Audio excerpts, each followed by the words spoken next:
Hello, Sold viewers. Big Ronnie here with the Sold Stay at Home series, quarantine style for 2020. I want to say thank you to our first Patreon contributor, Carl. Thank you very much. If you'd like to help us keep doing what we're doing here at Sold, we got big plans for 2020 that got shut down, of course. We are coping like everybody else, but we are funding a number of projects that we would love some help with. Please take a look at our Patreon page, which is patreon.com/Sold Magazine. And we are here with today's guest, which I'm very happy to chat with, one of the friendlier guys around. Every time I see him, all smiles. And as soon as Erica said, "Hey, do you want to chat with JT Liss?" I'm like, yes, that should be fun. So JT, how are you, buddy? Doing well, man. Good to be here, Big Ronnie. Thanks. Great having you. Tell us first off, how are you doing? How are you holding up? How are you weathering the storm? What's going on over there? Well, it's been pretty crazy. A lot of artists have been hit pretty bad. But I'm also an educator in the New York City Department of Ed, but I'm from an outside company. So once the DOE shut down schools, we basically got cut off.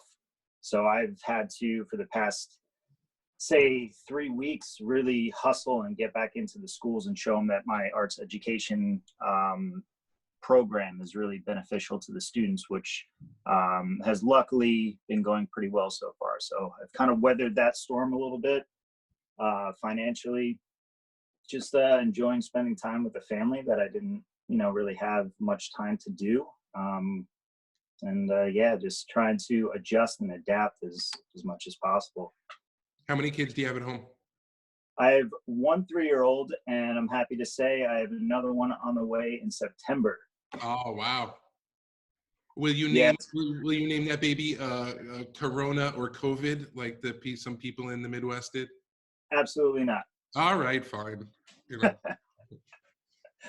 So I've been asking a lot of our artists that we chat with, are you working on any new recipes? Have you tried cooking anything new? How's that going, feeding everybody at home? Yeah, I mean, I'm predominantly the chef in the house. So I cook every meal for dinner time. And it's been, I guess, a little extra challenging. My wife's been vegan for like 14 years, and I'm vegetarian.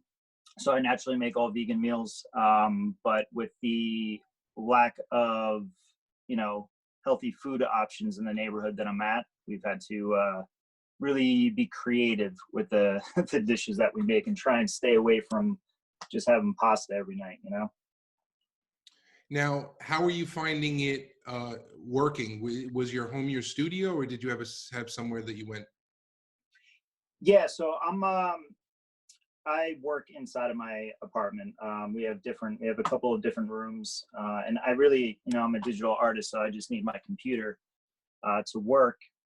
So in that aspect, it's pretty accessible to work anywhere in the apartment and get things done. But since having, a child, I've had to completely revamp my entire creative process. I used to be able to stay up till the wee hours of the morning and just kind of go in, and I can't do that. Now I have to wake up early, and I know I have a set amount of hours before, everything starts happening, and I have to start being a dad.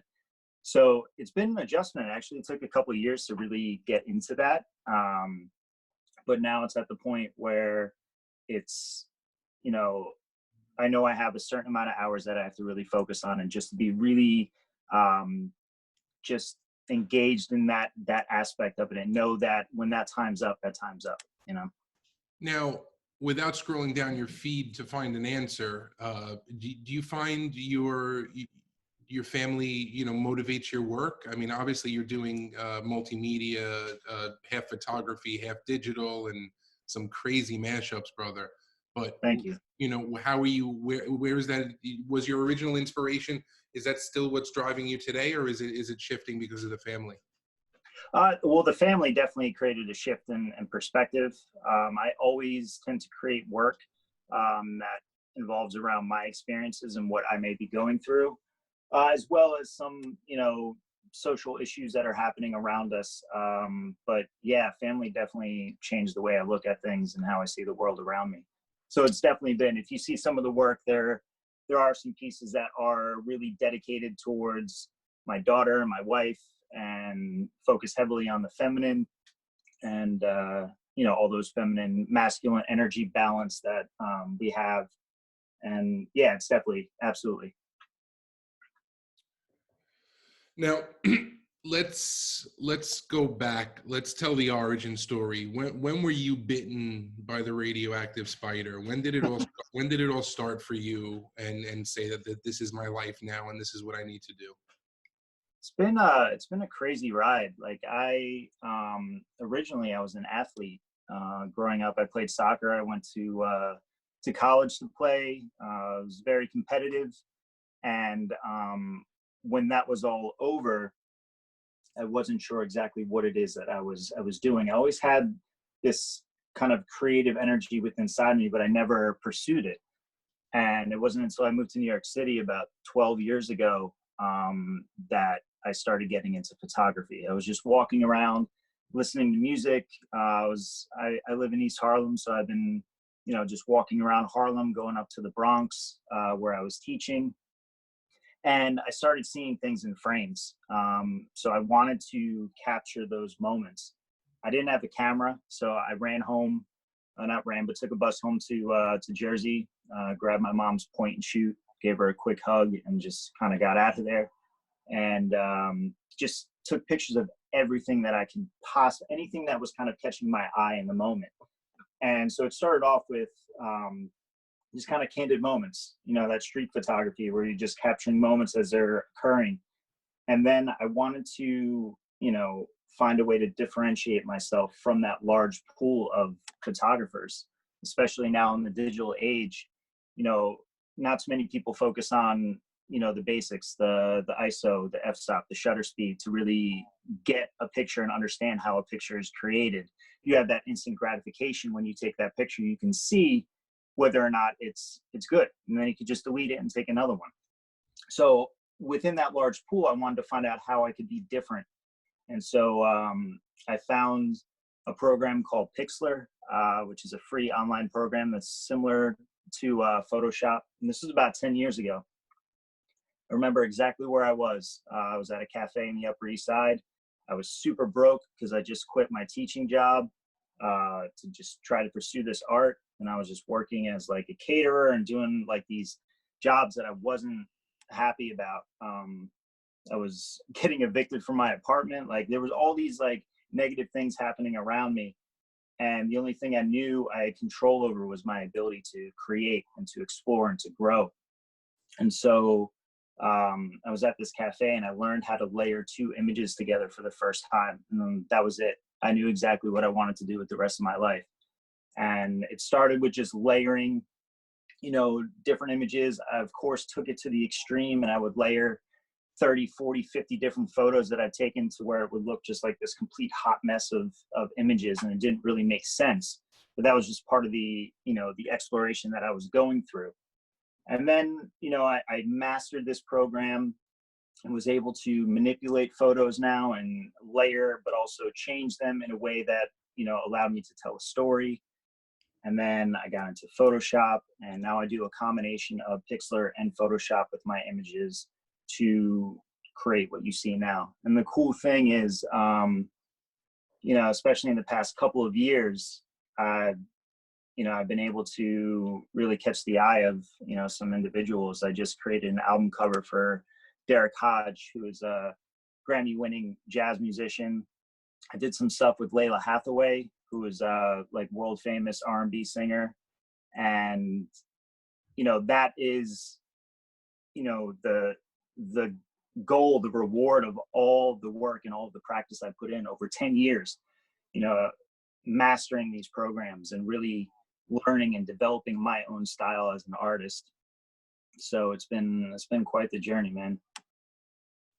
Oh, and another cool thing is that Pixler just recently shared one of my images for the first time. So it's kind of like this full circle thing that occurred. Circle of so life. It was really, really cool. Like I've been using their program. They completely changed my life. And then they finally, they gave me some love. So that was really cool.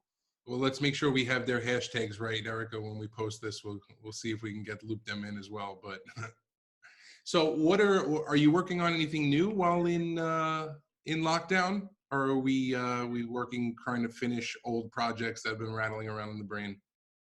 Well, there's a new series that I'm working on. Has a lot to do with just water, nature, the fluidity of water, the connection we can make as human beings to adapt and to adjust and to flow like water. You know, because there are a lot of things that not only right now but in life in general that occur that kind of throw us off, and we have a choice to make.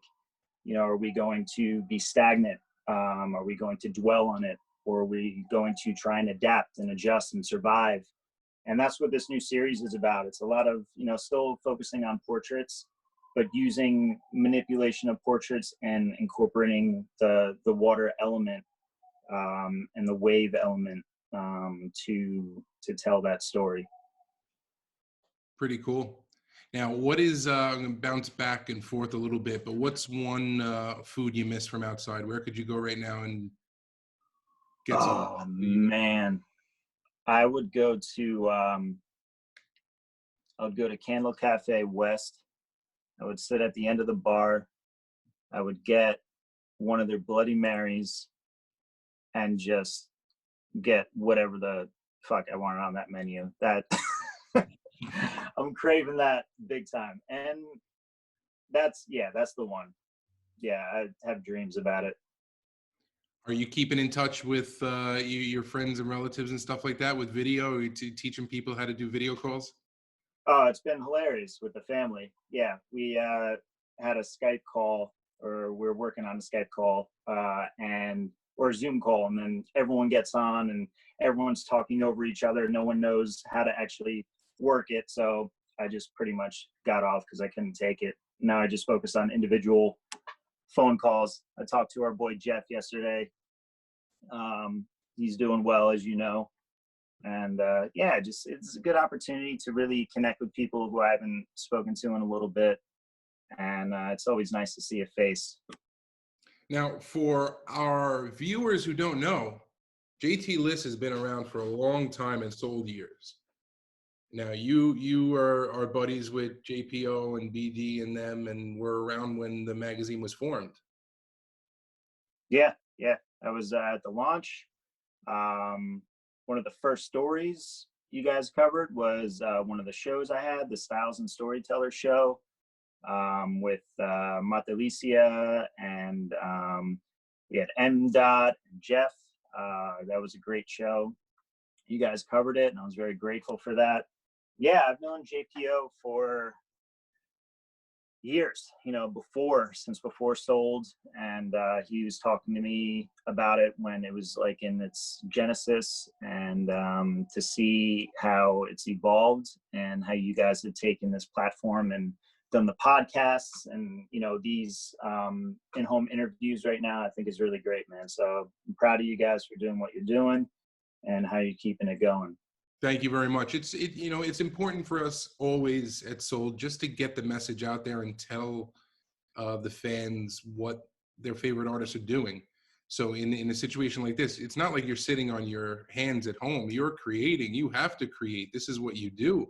So I think it's important for us to show that and to show how you artists are holding up and coping or not coping or dealing or not dealing.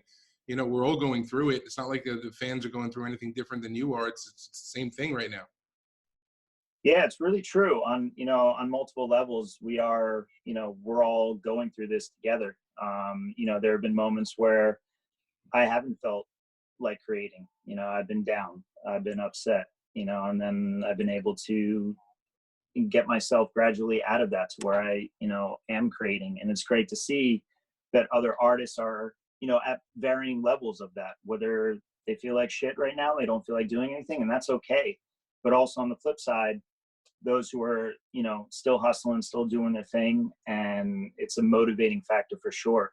You know, I get on social media as I'm making my coffee and I see, you know, cats like Layer Cake, he's just hustling like crazy, and I'm like, man, respect for that, you know, and that gets me going. It gets me wanting to to keep making moves and to keep making things happen. And I've been lucky enough, to continue to do those things. There's a show coming up in LA that I thought was going to be canceled, but galleries are coming up with creative ways to have shows still.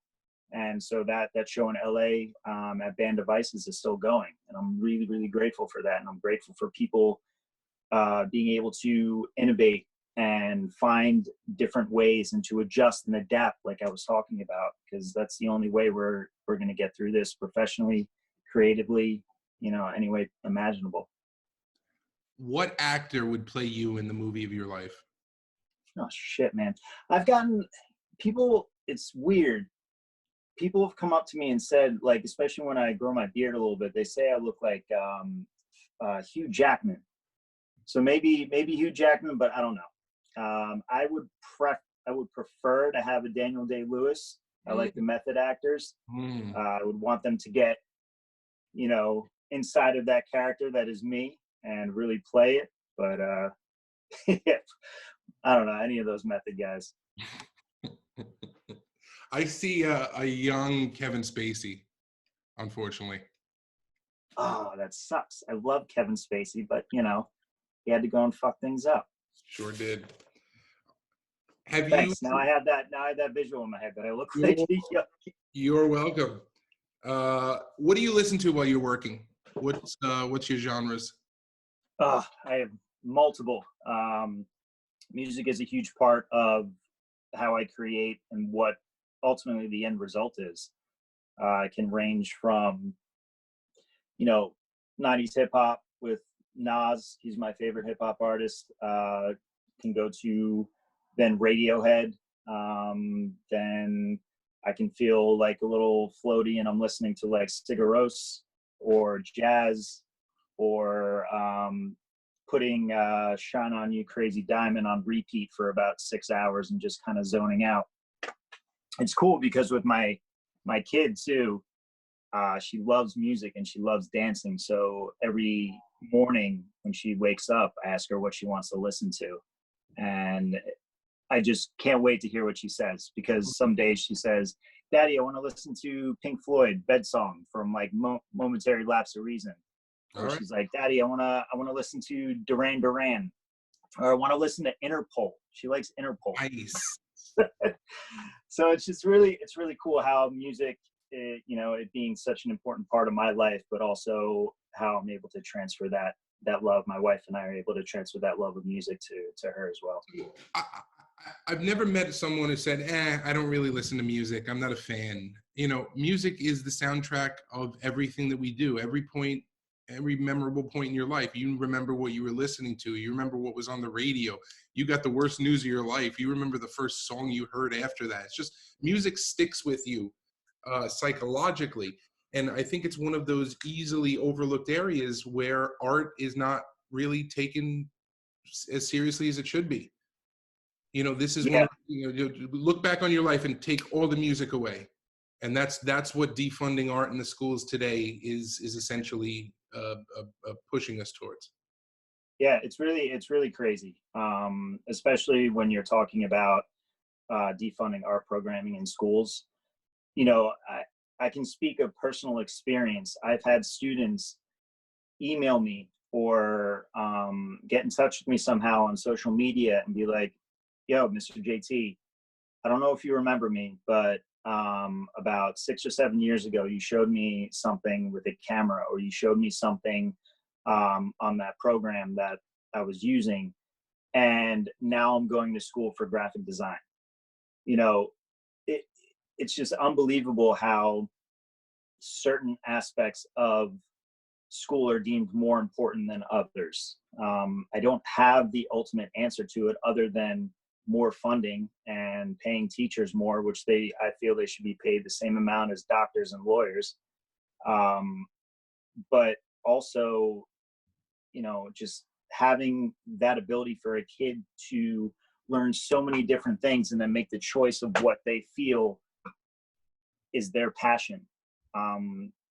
We're teaching a lot of worker bees right now, and there's nothing wrong with that, but you need to have other avenues of education and learning for those who don't want to kind of follow that path. And ultimately funding is the only way it's going to, help that, I think. It's funny watching the governor and the mayor and talk about, the governor and the president talking about relief bills and how much money is going to come and this and that. But it's staggering that whole first relief bill, the 3.3 trillion, there was very little in there for education. They had to go back to the drawing board for the second bill to add money in there for teachers. And it's not like this is we're paying them more. This is just so we don't have to furlough them, and so we don't have to cut off their salaries and stuff like that, which is crazy because teachers are never, their salaries are not in jeopardy. Why are they in jeopardy now? I know it's really it's disheartening to think that. I know a lot of teachers that, I've just spoken, because I'm still doing the remote learning online. And that in and of itself is another conversation with how difficult it is to teach the students, but also how there's still so many students in the Bronx and other boroughs that don't even have access to the laptops. They were given laptops from the schools, but some of them maybe are faulty or they don't work, and now they have no means to get another one. And a lot of these kids, unfortunately, are going to be left behind a little bit. And it's really sad that is the case. But as far as the teachers and them worrying about their paychecks, that shouldn't even come to question at all. This is such an important profession that people dedicate their lives to. And, I couldn't do it full time anymore because it was too much. I was unable to do things that I felt were important to me, but I never want to give up that ability to educate kids. So I don't see myself personally, just going full time into art. Ideally, success for me would be, maybe working 3 days a week, going into schools, and then having the rest of the time to create and to build, my own business. But I'll never give up education. It's too important. Who is a dead artist that you would love to collaborate with if you could? Oh, man, so when I first started, I was lucky enough to be friends with BK the artist. And he really showed me the ropes on how to kind of navigate this art world, but also inspired me greatly. And he was inspired, obviously, by Dali. And I would really have to kind of go that route and say I would love to see what me and that crazy bastard come up with in Dali. It's part of the work that I create is obviously inspired by him, because I have this hidden imagery a lot of the time. A lot of these hidden images have metaphorical meanings to them that I would have to explain to you in person, or I would have to show you the caption that goes with it to really pick out. There's tons of images that people don't even see sometimes that are there. And it was greatly inspired by him for sure. Now, it's funny that you put it that way with that much detail, and you'd have to explain it. I hear a lot of artists say on our podcast that, I need my work to be recognizable. I need the message behind my piece to be readable. I need it to be clear, as if I think Solis said, I need you to understand my piece if you drove by it 50 miles an hour in a car and just saw it for a split second. That's not your work. You're much deeper than that. I think you need to stand in front of your pieces, 6x8 gallery style, to really take it all in and understand the precision that went into it. Yeah. I think, for me, I want to have something that draws you in. I want to have the image itself as a whole draw you in and force you to take a step closer to it. And then that's where you will be able to spend the time to look at the intricate details and the nuances that go into the work that I create. So yeah, absolutely. I think you nailed it. And I appreciate you saying that, because I want you to see the deeper meaning and the deeper story behind the work. But I also need to grab your attention with the piece as a whole. Am I right that I think your pieces are a little more impactful, large? 100%. Yeah. Yeah. I have definitely kind of gravitated towards the larger pieces for that reason. Like the piece behind me, it's an older one, but it's 40 by 60.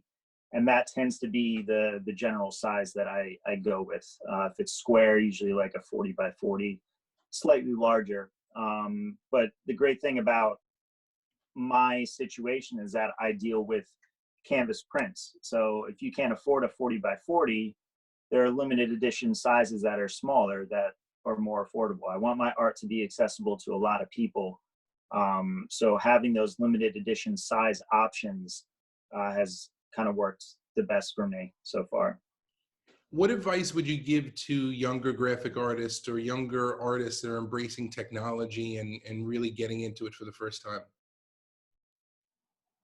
Figuring out your style is probably the most important thing, in my opinion.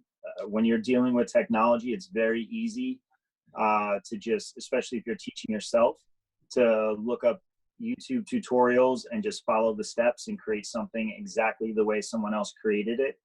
But then you're not creating work that is original to you. And I see that a lot. And if people ever ask me, that's really just trying. It's okay to be absolutely be inspired by other people and take the pieces from those other people that allow you to grow within yourself, but make sure you're growing and you're developing your style on your own, that is uniquely you, even if it's, taken from different inspirations. I think that's good advice for any artist, making sure that I always appreciate an artist's work when I can instantly recognize it amongst others. A style is everything. I think not only in art, but life. Yes. Yeah. In life. Now, JT, thank you very much for your time today. I really appreciate the chat. It's important for us to show that everybody's still doing their own thing, and you seem like you're cranking them out. I can't wait to see what comes out of this. Yeah, man, I appreciate it, Big Ronnie. I appreciate the opportunity to speak with Sold, and you guys have always been great and generous with me. And yeah, man, let's keep it going. Before we let you go, please let the viewers know where they can find you online. My website is jtlissphotography.com.